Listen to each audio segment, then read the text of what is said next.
Hey everyone, and welcome back to Pink English.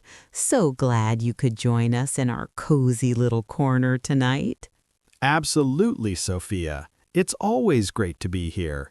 And to all our listeners, whether you're just winding down your day or tuning in from across the world, we're really happy to have you.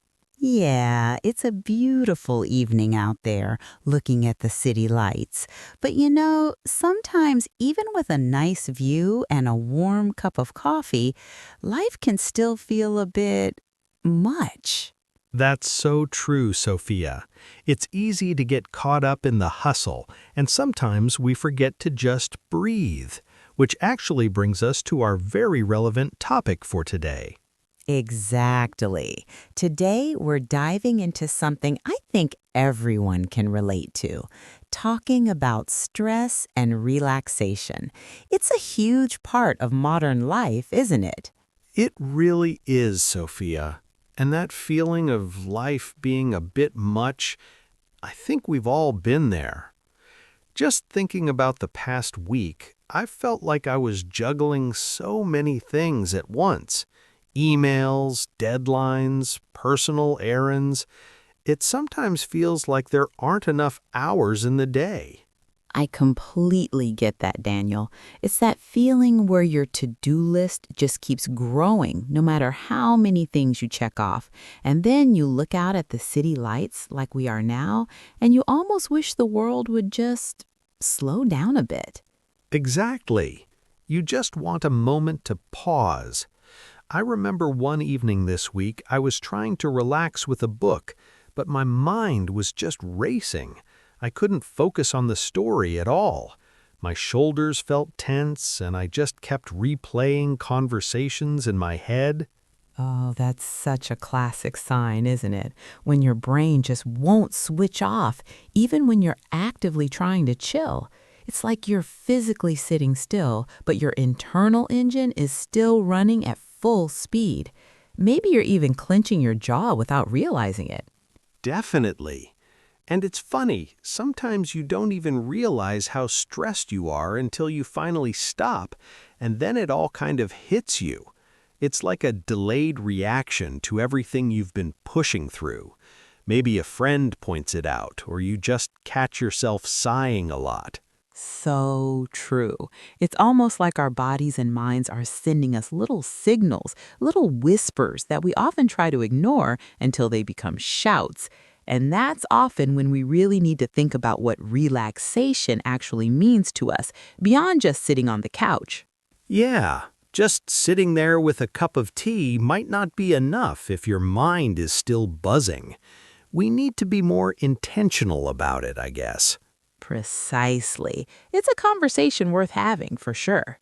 Absolutely, Sophia.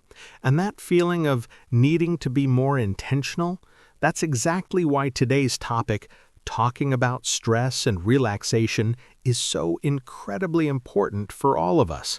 It's something everyone experiences, but not everyone knows how to talk about it effectively. Indeed, Daniel. It's not just about experiencing stress, but about acknowledging it and finding healthy ways to cope with it.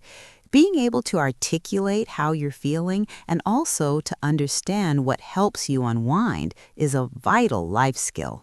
Right, because if we don't talk about it, stress can just build up. It's like those candles on our table. If you don't light them, they just sit there. But when you do, they bring warmth. Talking about stress is like acknowledging the fire you're carrying. That's a great analogy. And it's not just about managing the negative. It's also about proactively finding moments of true relaxation, those cookies and coffee moments that help us recharge and stay balanced. It's about self-care, pure and simple. Totally. Being able to share, hey, I'm feeling a bit overwhelmed, or I really need a break, opens the door for understanding and support. And equally to suggest, let's take a walk, or maybe we should just chill tonight. Exactly. So today, we're going to dive into how to identify stress, talk about its impact, and most importantly, how to effectively communicate our need for and methods of relaxation. It's all about finding healthier ways to navigate our busy lives. All right, Daniel. We've talked about why discussing stress and relaxation is so vital, but let's clarify what we actually mean by stress, because sometimes it feels like a catch-all term for just feeling bad. That's a great point, Sophia. It's not just feeling bad. Scientifically, stress is our body's natural reaction to a challenge or demand. It's that fight or flight response designed to help us deal with perceived threats. In small doses, it can actually be motivating, helping us meet a deadline, for instance. So, a little bit of stress can actually be a good thing, pushing us forward, but it's when it becomes constant or overwhelming that it turns into a problem, right? Exactly. When that response is activated too often or for too long, it starts to wear us down. And what causes it? Oh, the list is endless in modern life. Workload is a huge one for many of us. Deadlines, difficult colleagues, job insecurity. Oh, absolutely. The pressure to perform, the constant emails, even after hours, it can really add up. And it's not just work. Financial worries can be incredibly stressful, can't they? Definitely. Money troubles are a major stressor for so many. And then there are relationship issues, conflicts with partners, family, or friends. Even navigating social situations can be a source of anxiety for some. That's true. Major life changes too, I imagine, even positive ones like moving to a new city or starting a new job. They still bring their own set of challenges and uncertainties that can feel stressful. Absolutely. And sometimes it's not even a single big event, but a collection of small, everyday annoyances. Traffic jams, a messy house, a never-ending to-do list, feeling constantly rushed. These daily hassles can erode our peace of mind over time. So, stress really comes in all shapes and sizes, from big life events to just the everyday grind. It's a universal experience, but the triggers can be so personal. Precisely. Understanding these common sources is the first step towards recognizing and then managing our own stress effectively. So, we know stress comes from many places, but how do we actually know we're stressed? Sometimes I don't realize it until I'm already deep into it. What are some common signs, Daniel? That's really important, Sophia, because often our bodies give us signals even before our minds fully process it. Physically, stress can show up in lots of ways. Think about it. Headaches, tense shoulders or neck, an upset stomach, or even just feeling constantly tired even after a full night's sleep. Oh, the tight shoulders are definitely one for me. And sometimes I notice I'm clenching my jaw without even realizing it. It's like my body is holding on to all that tension. Exactly. And then there are the emotional signs. You might find yourself feeling more irritable than usual, snapping at little things or feeling anxious and restless. Maybe you're constantly worrying or even just feeling a bit down or overwhelmed by small tasks. Yeah, the overwhelmed by small tasks really hits home. Like, usually I can handle my to-do list, but when I'm stressed, even deciding what to have for dinner feels like a huge decision. That's a classic emotional symptom. And then we have behavioral changes. You might notice changes in your sleep patterns. Either you can't fall asleep, or you wake up frequently, or you're sleeping too much. Also, changes in appetite, eating more or less than usual. I've definitely seen that. Some people eat their feelings, others completely lose their appetite. And I guess things like procrastination or avoiding social situations could also be signs. Absolutely. Procrastination, difficulty concentrating, or withdrawing from friends and family are all common behavioral indicators. You might also find yourself less patient or engaging in unhealthy coping mechanisms, like drinking more coffee or spending too much time scrolling mindlessly.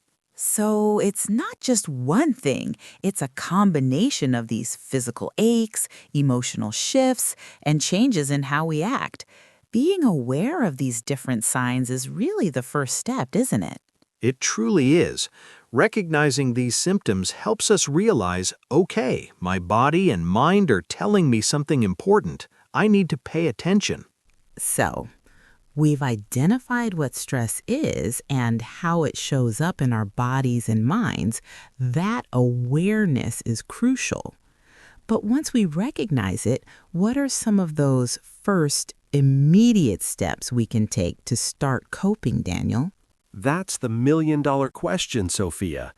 The very first thing, I think, is to simply acknowledge it. Don't ignore it or try to push it away. Just tell yourself, okay, I'm feeling stressed right now, and that's valid. That self-awareness is powerful. I like that. It's like giving yourself permission to feel what you're feeling instead of trying to fight it. What's next after acknowledging it? Then, if possible, communicate. Talk to someone you trust, a friend, a family member, or even a colleague. Just verbalizing, I'm feeling a bit overwhelmed today, can make a huge difference. You don't need solutions right away, just to be heard. That's so true. Just getting it off your chest can be such a relief, like, hey, I'm having a tough time focusing right now, or I feel like I'm drowning in emails. Exactly. And then there are some simple, immediate adjustments you can make. Things like taking a short break. Step away from your desk, even for 5 minutes. Look out the window, like we're doing now at the city lights. Stretch. Grab some water. Yeah, sometimes just a change of scenery, even a tiny one, can reset your brain. Or maybe some deep breaths, right? Absolutely. Simple breathing exercises are incredibly effective. Just a few slow, deep breaths can signal to your nervous system to calm down. Inhale slowly, hold, exhale slowly. Even that little bit can shift your state. And what about literally moving your body? Does that help as an initial step? Definitely. A quick walk around the block or even just standing up and shaking out your limbs. Physical movement helps release some of that pent-up energy. It doesn't have to be a full workout, just a little something to get the blood flowing. So it sounds like the key is small, manageable actions. Acknowledge, communicate, take a break, breathe, move. Simple things that can add up. Precisely. These aren't long-term solutions, but they're crucial first aid for when stress starts to creep in. They help us regain a little control and prevent it from snowballing.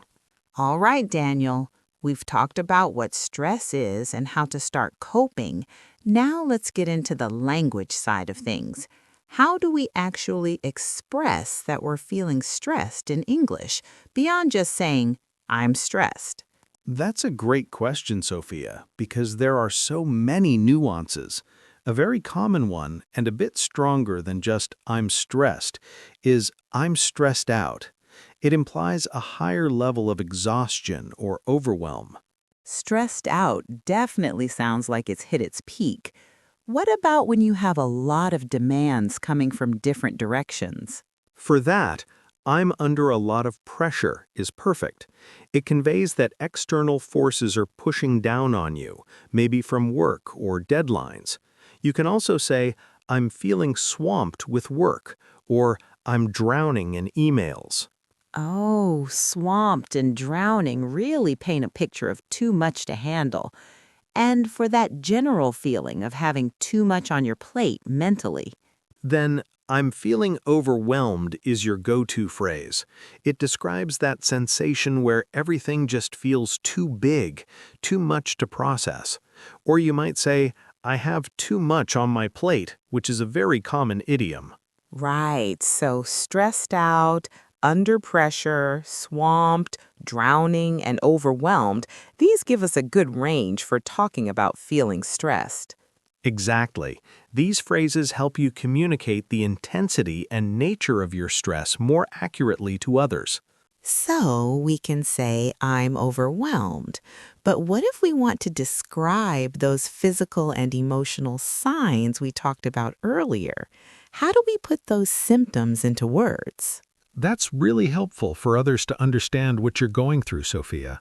For physical signs, you can say, my shoulders are really tight, or I've got a constant tension headache. Oh, constant tension headache is very specific and clear. What about sleep? That's a big one for stress. Definitely. You can simply say, I haven't been sleeping well lately, or I'm having trouble falling asleep. If you're waking up often, you could add, I keep waking up in the middle of the night. That's relatable. And for the emotional side, like being a bit grumpy or easily annoyed? For that, you can say, I've been feeling pretty irritable, or I'm a bit on edge. If you're constantly worrying, my mind is just racing, or I can't seem to switch off are perfect. Can't seem to switch off. That perfectly captures the mental buzz. And what if you just feel low on energy? Then I'm constantly tired, or I feel drained are very common ways to express that. These phrases paint a clearer picture for anyone you're talking to. So, we know how to talk about being stressed and describing the symptoms, but the flip side is equally important. How do we talk about relaxing and unwinding? What are some good phrases for that, Daniel? Excellent point, Sophia. There are so many great verbs and idioms for relaxation. A classic one is to unwind. You can say, I really need to unwind after this long week, or gardening helps me unwind. It implies releasing tension. Unwind is perfect. It suggests letting go. What about something that specifically means getting rid of stress? For that, to de-stress is very direct. I'm going to watch a movie to de-stress, or a walk in the park helps me de-stress. You can even just say, I need some de-stressing time. I like de-stress. It's clear and concise. What about getting your energy back? Then, to recharge is a fantastic word. I'm going to spend the weekend recharging. Or, coffee helps me recharge in the mornings, though maybe not the best long-term solution. It makes you think of batteries, getting your energy back. True about the coffee. And for a very casual, general term for just taking it easy? For that, to chill out or just to chill is super common. Let's just chill out tonight, or I'm just going to chill on the couch. It's very informal and means to relax completely. So unwind, de-stress, recharge, and chill out. Those give us plenty of ways to talk about finding our peace. We've learned to talk about our own stress and relaxation, but often when someone we care about is stressed, we want to help. How do we offer support or even ask for it ourselves? That's crucial, Sophia, because support makes a huge difference. If you notice someone struggling, a simple and gentle way to offer support is, do you need a break? Or, is there anything I can do to help? It shows you care. Is there anything I can do is always a good start. What about telling someone to take it easy? Exactly. You can say, take it easy, or don't push yourself too hard. If they look overwhelmed, maybe you should try to unwind a bit, is a kind suggestion. Those are great for offering help, but what if we need support? How do we ask for it without feeling like a burden? That can be tough, Sophia, but it's important. You could say, I could really use a break, or I'm feeling a bit overwhelmed. Could you possibly help with? Being specific often makes it easier for others to respond. That's a good tip, being specific. What if you just need someone to listen? Then, I just need to vent for a bit, or "I could really use a listening ear" works well. And crucially, always remember to say, "I'm here for you," to show genuine care. That phrase is so powerful. All right, we've learned so many crucial phrases for talking about stress and finding relaxation. Now it's time to put them into practice with our guided practice segment. Exactly. Remember, the goal here is to get comfortable using these phrases out loud. Don't worry about being perfect. Just aim for clear and natural communication. Let's start with some repetition. We'll say a phrase, and we want you to repeat it right after us. This helps build muscle memory for your tongue. Ready? Here we go. "I'm feeling really stressed out. I'm under a lot of pressure at work. My mind is just racing. I can't switch off.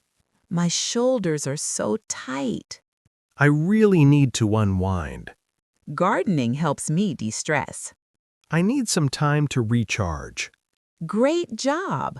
Hearing yourself say those words is important. Now let's try a quick fill in the blank. We'll give you a scenario, and you complete the sentence. Listen to the situation and fill in the missing phrase. "After a super busy day, I just want to blank on the couch with a good book." What's a casual way to say relax? My friend looks really tired. I should ask her, how do you offer support? I told my colleague, "I'm feeling blank with this project because I have too much to do." How do you describe having too much work? I told my colleague, I'm feeling blank with this project because I have too much to do.